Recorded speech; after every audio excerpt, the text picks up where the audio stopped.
今日咧，我要介紹咧佛陀嘅大弟子大迦旃延。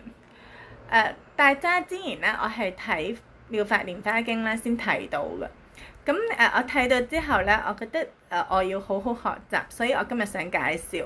同埋咧，我睇到咧大迦旃延成咗佛咧，佢嘅國土咧係好特別啊，所以我想介紹。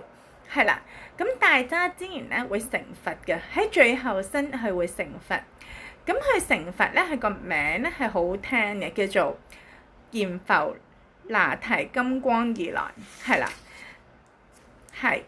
咁咧點解佢有呢個名咧？就係因為咧喺佢咧會有光嘅，佢嘅光咧係無人能及嘅，即係佢嘅光咧係好光嘅，係咁，所以係叫閻浮那提金剛如來。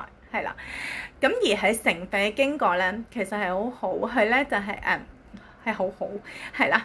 咁咧大迦旃延咧，其實咧佢曾經咧係供養過好多佛嘅，佢供養過咧係有8000億佛。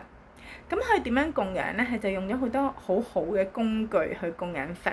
佢唔單止係供養啦，佢仲要好尊敬啦，同埋好尊重恭敬佛，係啦。咁當佛滅度之後咧，佢仲有一個好恭敬同埋好敬仰嘅心，佢起咗啲塔廟。咁而喺塔廟，佢唔係普通咁起，係仲用咗好多好名貴嘅材料。咁喺古代佛教咧，其實咧好多名貴嘅材料，例如咧有金啦、銀啦、琉璃啦，有玫瑰啦，有珍珠啦，係啦，有琉璃啦，係啦，佢就用咗好多好名貴嘅材料起個塔。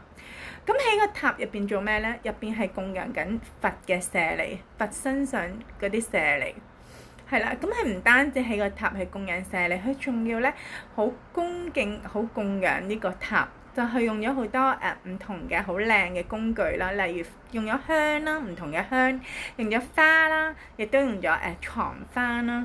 即係飄下嗰啲嚟供養嗰個塔，係啦，亦都好恭敬咯，係啦。咁咧南無閻浮那提金剛如來啦，即係成咗佛嘅名號啦。